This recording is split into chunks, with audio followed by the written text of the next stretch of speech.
कभी सोचा है कि एक ही राजवंश, एक ही खानदान कैसे जंग के मैदान से लेकर आसमान के सितारों तक अपनी विरासत बना सकता है? आज हम कछवाहा राजवंश की कहानी में उतरेंगे। ये कहानी है शूरवीरों की, चतुर राजनयिकों की और ऐसे दूरदर्शी लोगों की जिन्होंने भविष्य को पत्थरों ने तराश दिया। तो यही वो सवाल है जो हमें सोचने पर मजबूर करता है, आखिर कैसे एक ऐसा वंश जिसकी जड़ें पौराणिक कथाओं में हैं, उसने एक ऐसा शहर बना दिया जो अपने जमाने से सदियों आगे था। आइए इसका जवाब ढूंढते हैं। इस सवाल का जवाब इनकी शुरुआत में ही छिपा है।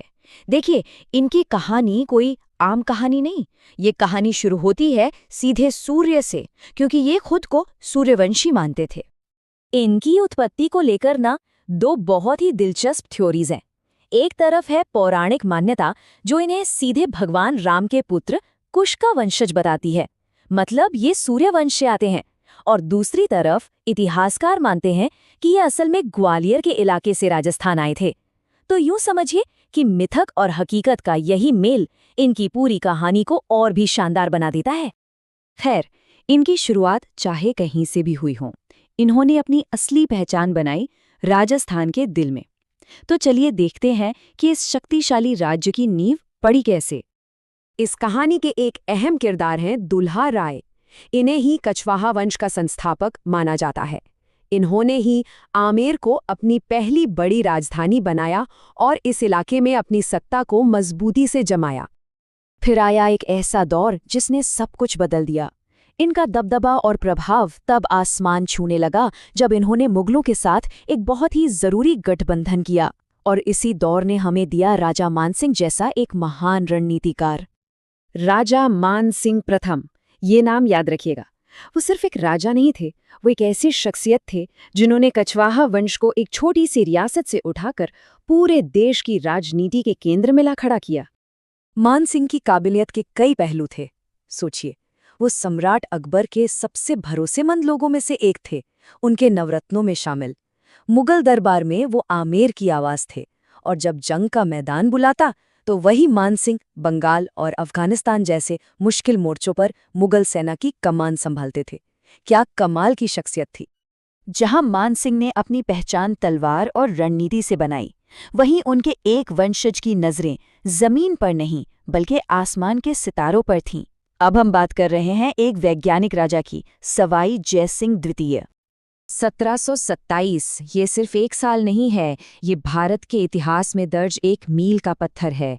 ये वो साल था जब सवाई जयसिंह द्वितीय ने एक ऐसे शहर की नींव रखी जो सपनों का शहर था, एक ऐसा शहर जो परंपरा और विज्ञान का बेजोड़ संगम था, जयपुर। जयपुर जयपुर सिर्फ एक शहर नहीं था, ये तो जैसे ब्रह्मांड का एक नक्शा था जिसे जमीन पर उतार दिया गया हो। जय सिंह ने इसे प्राचीन वास्तुशास्त्र के हिसाब से डिजाइन किया और इसकी सड़कें और इमारतें सब कुछ सितारों और ग्रहों की चाल से जुड़ी थीं। सच में ये उस जमाने में कला, विज्ञान और आर्किटेक्चर का एक जीता जागता केंद्र बन गया।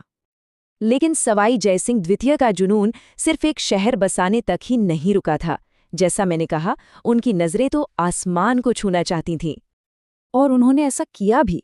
उन्होंने पूरे भारत में एक नहीं, दो नहीं, बल्कि 5 विशाल ऑब्जर्वेटरीज यानी वेधशालाएं बनवाई, जिन्हें हम जंतर मंतर के नाम से जानते हैं। दिल्ली, जयपुर, उज्जैन, वाराणसी और मथुरा में खड़ी ये विशाल संरचनाएं आज भी उनकी वैज्ञानिक सोच और उनकी लगन का सबूत देती हैं। इन राजाओं की महानता सिर्फ इतिहास की किताबों तक सीमित नहीं है। उनकी विरासत आज भी हमारे बीच जिंदा है, उन शानदार इमारतों की शक्ल में जो आज भी सिर उठाए खड़ी हैं। कछवाहा शासकों ने हमें वास्तुकला के कुछ ऐसे नगीने दिए हैं जो आज भी दुनिया को हैरान करते हैं। आमेर का वो आलीशान किला हो या जयपुर का शानदार सिटी पैलेस और वो पवित्र गोविंद देवजी मंदिर, हर एक इमारत उनकी कला और उनकी सोच की कहानी कहती है। और उनकी ये इमारतें सिर्फ ताकत दिखाने के लिए नहीं थीं, ये उनकी गहरी आस्था का भी प्रतीक थी। कछवाहा वंश वैष्णव धर्म को मानता था और गोविंद देवजी जैसे मंदिर उनकी भक्ति का एक जीता जागता सबूत है। तो चलिए एक बार जल्दी से इस शानदार वंश की खास बातों को दोहराते हैं। सूर्य से वंश की शुरुआत, दूल्हा राय ने नींव रखी, मान सिंह प्रथम और जय सिंह द्वितीय जैसे महान राजा हुए और हमें आमेर और जयपुर जैसे शहर और जंतर मंतर जैसी विरासत दी। उनका जो आदर्श वाक्य है, जय श्री राम जय गोविंद देव जी, ये उनकी पूरी कहानी को 2 लाइनों में बता देता है। एक तरफ सूर्यवंशी विरासत का सम्मान और दूसरी तरफ अपने आराध्य देव भगवान गोविंद देव जी के प्रति अटूट भक्ति। और ये कहानी सिर्फ इतिहास के पन्नों में दफन नहीं है। कछवाहा वंश की ये विरासत आज भी जयपुर के शाही परिवार के जरिए जिंदा है, जो सदियों की इस परंपरा को आगे बढ़ा रहे हैं। तो आखिर में बस एक सवाल रह जाता है, किसी राजवंश की विरासत आखिर जिंदा कैसे रहती है? क्या वो पत्थरों में तराशी जाती है, या कहानियों में सुनाई जाती है, या फिर अपने लोगों के दिलों में बसती है? शायद कछवाहा राजवंश के मामले में इसका जवाब इन तीनों में ही है।